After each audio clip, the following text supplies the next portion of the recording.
Dear brothers and sisters, fellow mourners, we have come from different corners, I would say, of the world to come and be defended.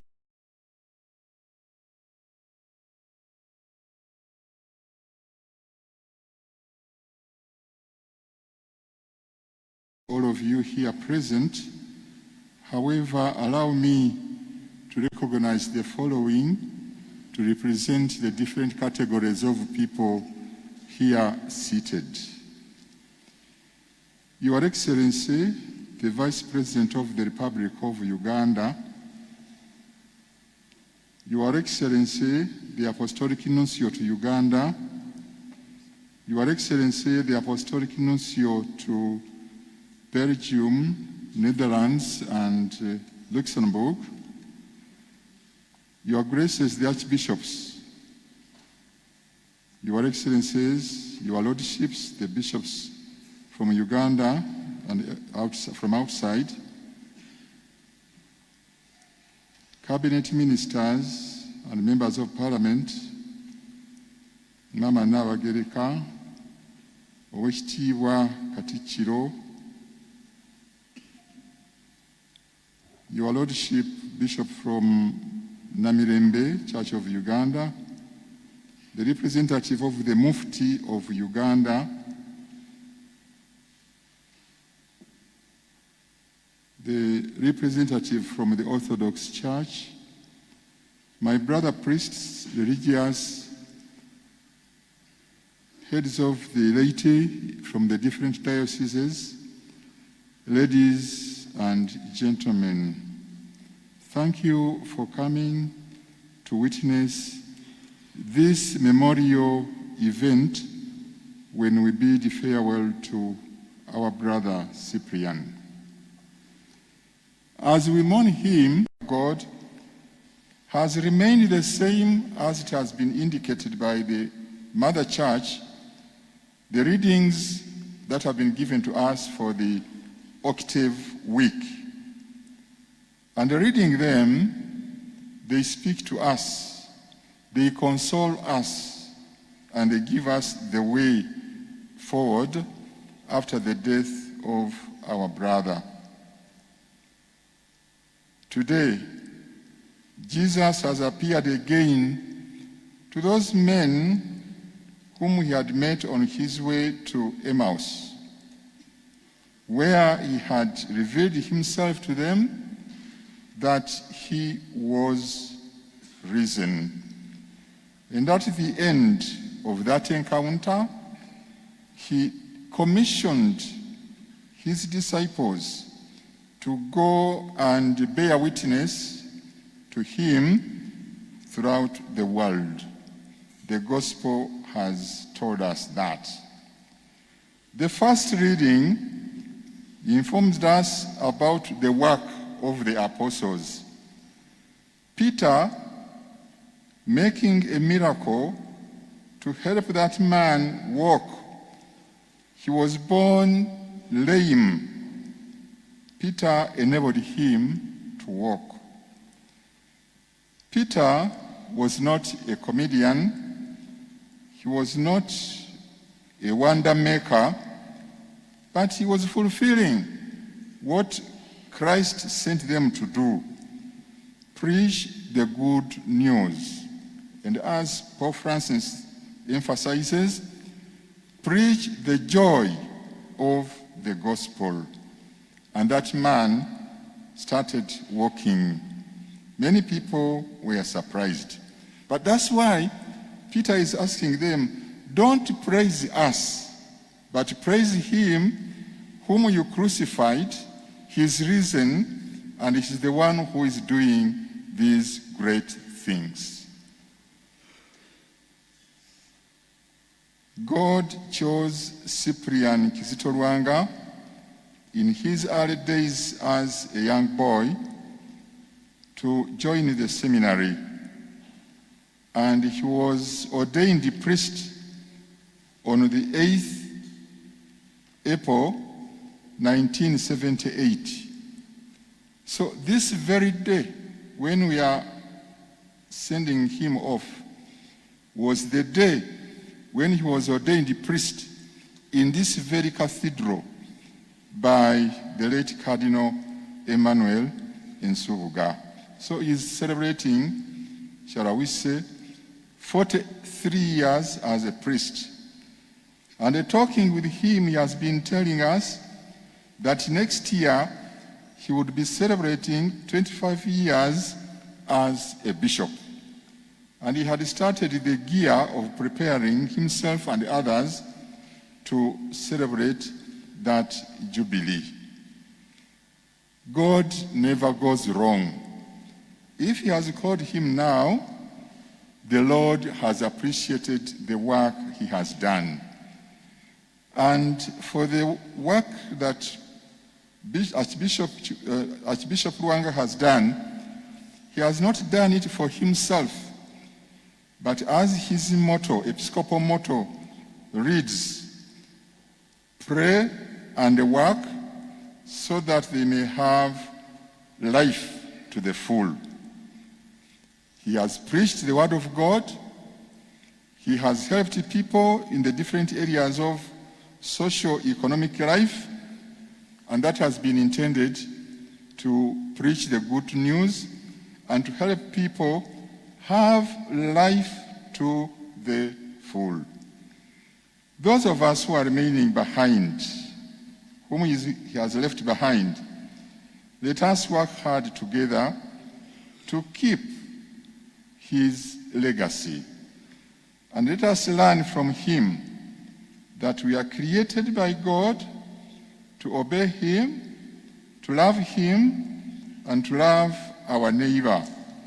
And by so doing, we want to be good Samaritans to all people around us, and in that way, the will of God will be done. We continue to pray for the repose of for the eternal repose of the soul of Archbishop Cyprian Kizito Lwanga. Abooluganda abaagalwa, mu bigambo ebyasookedde ddala ebyakulembedde, mbaaniriza mu biti ebitali bimu n'embeebaza okujja. Mu Luganda waliwo enjogera egamba nti okufa tekumanyiirwa, ate buli kufa kulina embeera zaakwo. Nga tukungubaga olw'okufa kwa Archbishop Lwanga, Africa erina amaziga mu nsi endala olw'abepisikoopi abafudde wakati wa 2 ne 5 omwezi guno. Cardinal Christian Tumi abadde Archbishop omuwummuze owa Douala mu Cameroon, Archbishop Paulino Lukodo, Archbishop Emeritus owa Juba mu South Sudan, ne Bishop Alfred Maluma, Bishop owa Njombe Diocese mu Tanzania. Bafudde mu nnaku zino 5-6 eziyise, ekyobeera kye tulimu n'Abakristo ab'oludda olwo kye balimu. Tekiba kikyamu bwe tuddamu okwongera okubasabira nti ayi Mukama bawe ekimuli ekitaggwaawo,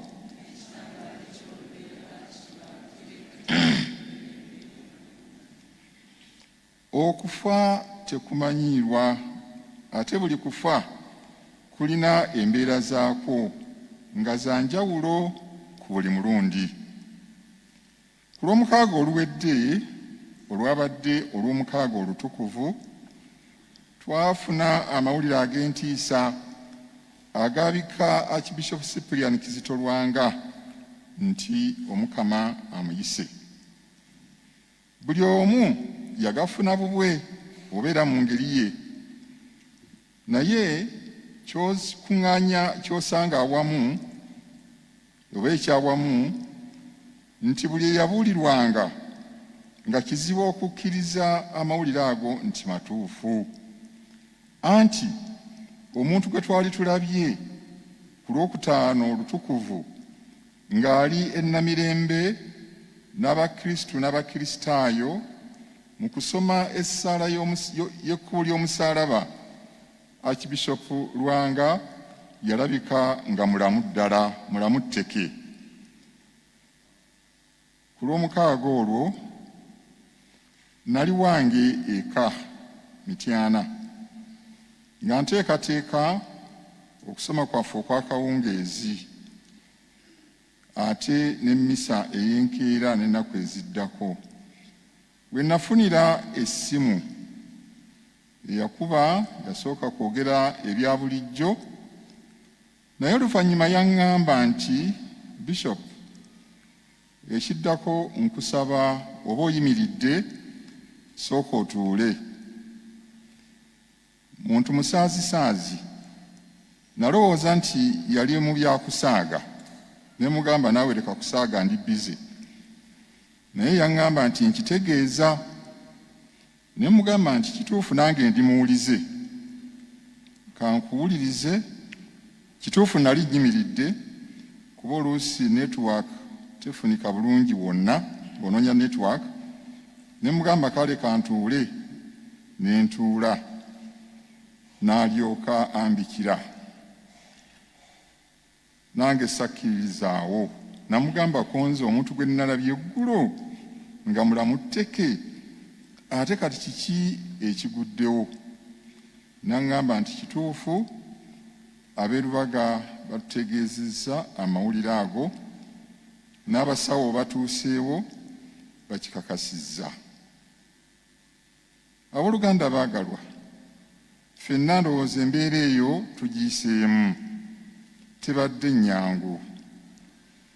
Nyongera okutuusa okusaasira kwaffe ng'abepisikoopi aba Uganda, baganda bange abepisikoopi kitalo nnyo, tutuusa okusaasira kwaffe eri Kalidinaali Emmanuel Wamala, abasaseredooti mwenna aba Kampala Archdiocese, bannaddiini n'Abakristu ababeera mu ssaza lino ekkulu ery'e Kampala. Tutuusa okusaasira kwaffe eri ab'enju n'ekika kya Archbishop Lwanga. Abantu ba Katonda mwenna bannange, kitalo nnyo, kitalo ddala. Kitalo okuvibwako omuweereza wa Katonda ono atukozeemu omulimu gwa Katonda mu ssanyu, mu kwagala. Agenze mangu nnyo mu njogera yaffe bwe tuyinza okugamba. Tuyinza n'okwongerako ne kino nti agenze mangu nnyo, tetumusiibudde na kumusiibula. Waliwo omwami omu twabadde twogera naye n'agamba yayogerako naye ku ssimu ku ssaawa 4 ez'ekiro, naye bwe baali bamaliriza essimu yaabwe teyamugamba nti munnange tokyaddayo kumulaba. Kyenva ngamba tasiibudde, wadde n'ab'omu nnyumba yennyini Ssaabasumba abadde asula nabo teyabasiibula, okuggyako akagambo akalungi ako ak'empisa nti bwe tuba tugenda okwebaka buli omu agamba munne nti sula bulungi. Abooluganda, entegeka zaffe si ze za Katonda, wabula ate ffe tulina okuyingira mu ntegeka za Katonda n'okuzitegeera. Bwe tutyo tufaanane nga Yozefu omutuukirivu ne Maliya, tusobole okwanukulanga Katonda oyo mu byonna ebigwawo, ndikikolebwe nga bw'ogambye.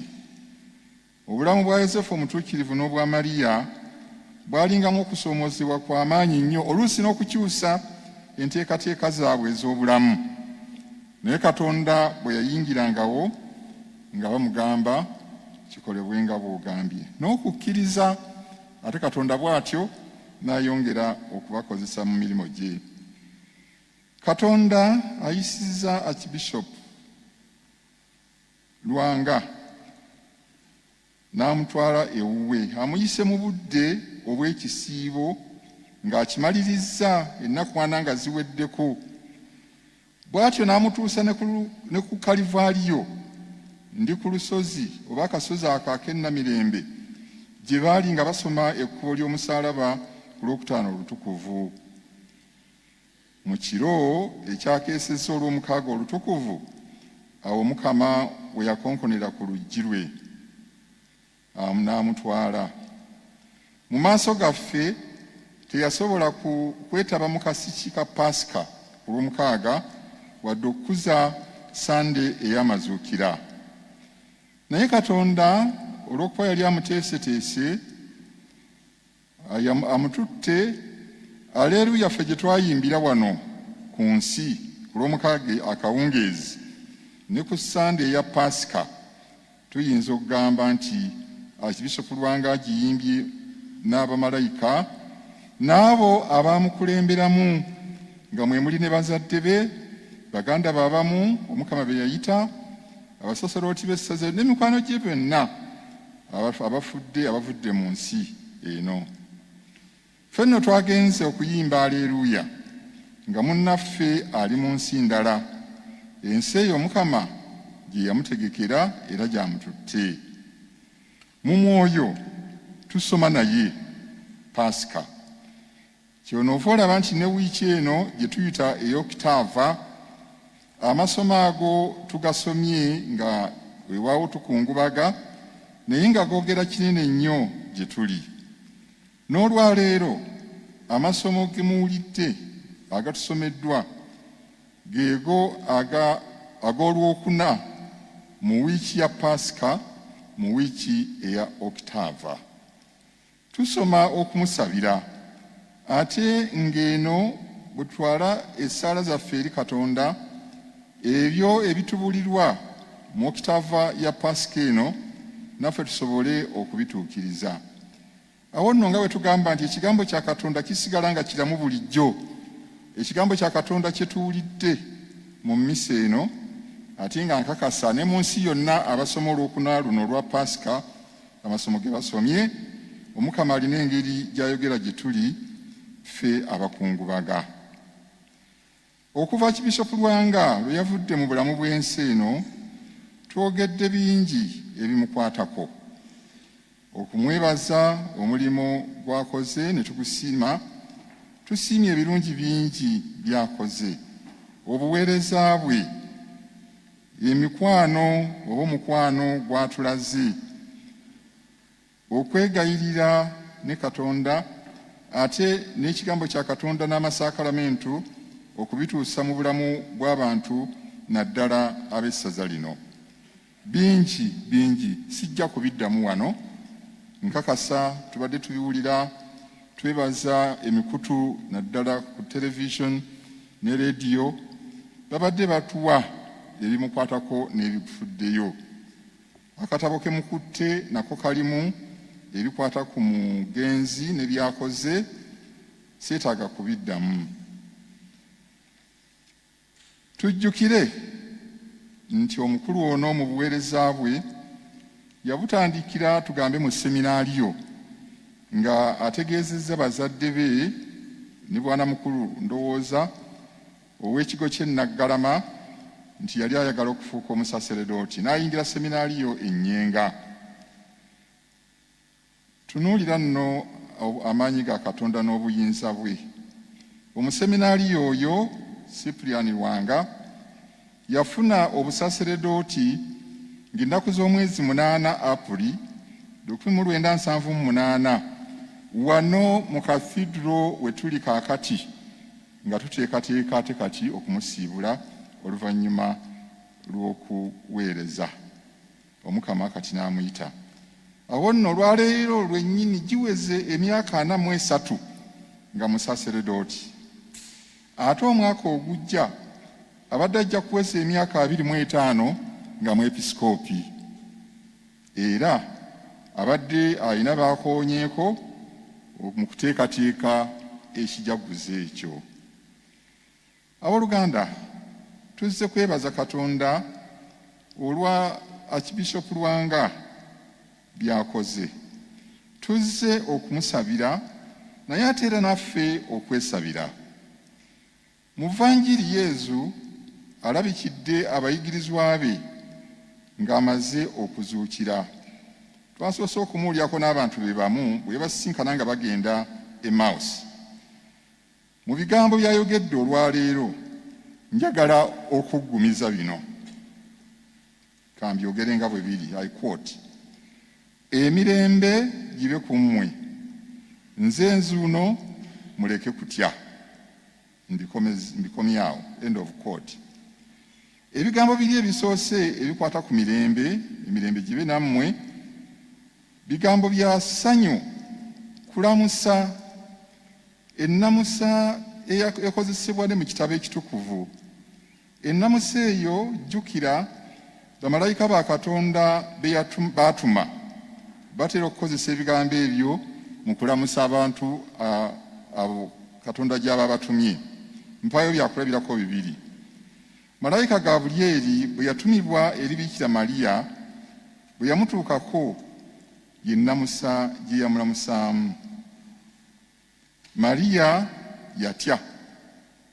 Malayika n'amugamba nti, Mariya, leka kutya, kuba Katonda akuwadde omukisa.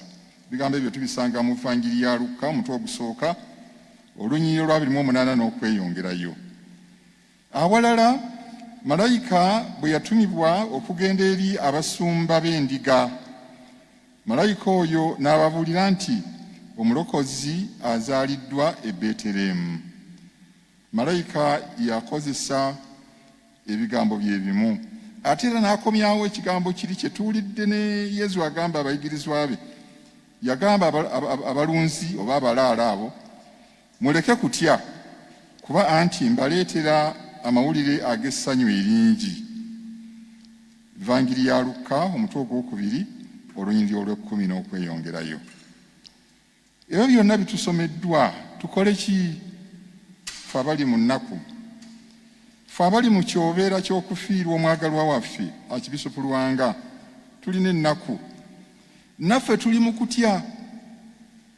Ebibuuzo bingi mu bantu bangi ng'ebimu bwe mbikoonyeeko. Omuntu gw'obadde naye mu ssaawa busaawa ne bakugamba nti afudde, ate nga talina kigambo kyonna kyagambye muntu yenna. Enteekateeka z'abadde alina ez'essaza lino, ebirowoozo by'alina, ebyo byonna bituwa ennyiike. Naye bwe tudda mu ssomo tulaba nti Kristo eyazuukira gwe tujaguza mu Paasika eno, mu wiiki eno esooka eya Paasika, atugumya nga bwe yagamba abayigirizwa be mu Vvanjiri eyo nti nze nzuuno temutya. Naffe tuleme kutya. Twongere okukoowoola Katonda abeere mu ffe nga bw'abadde naffe nga Archbishop Lwanga ali naffe. Tusabe Omukama atuyambe tuleme kutya. Embeera eno ey'okufiirwa tugiyitemu mirembe. Archbishop Lwanga mu bingi by'abadde alwaniridde nnyo emirembe. Emirundi mingi ng'asinziira ku kituuti mu bifo ebitali bimu, ng'asinziira mu nkiiko ezimu z'abadde akulembera, okugeza ekitongole kyaffe ekya Episcopal Conference, Justice and Peace, mu Uganda Joint Christian Council ne mu Inter-Religious Council of Uganda. Enjigiriza ze mu mmisa zibadde zoogera nnyo ku mirembe. Emirembe egyo Yesu eyazuukira gye yayagaliza abo be yasisinkana ate nga baali mu kutya, naffe agituwe okutya kuno kutuggwemu. Atuwa amaanyi oba tugudde tusituke, twongere okukola ng'omuweereza we bw'abadde akola. Tuleme kutya olw'embeera eno eguddewo. Tubeere bumu nga Yesu bwe yakubiriza abatume be okusigala obumu. Bw'osoma mu Vvanjiri ya Yowaana omutwe ogwa-17, chapter 17, wonna Yesu yali akubiriza abagoberezi be okubeera obumu. Ffenna tusigale bumu, abantu bonna ab'essaza lino okusigala obumu, naffe ffenna mikwano gya Archbishop Lwanga okusigala obumu. Olwo tunaba tukuzizza bulungi Paasika munnaffe gye yatulese nga tutandika. Ye n'agenda atawala Omukama bwe yamutegekedde. Yesu nga yakazuukira yagamba abayigirizwa be nti, era mbyogera nga bwe biri, I quote, mmwe muli bajulizi b'ebyo biriwa? Yali abategeeza okuzuukira.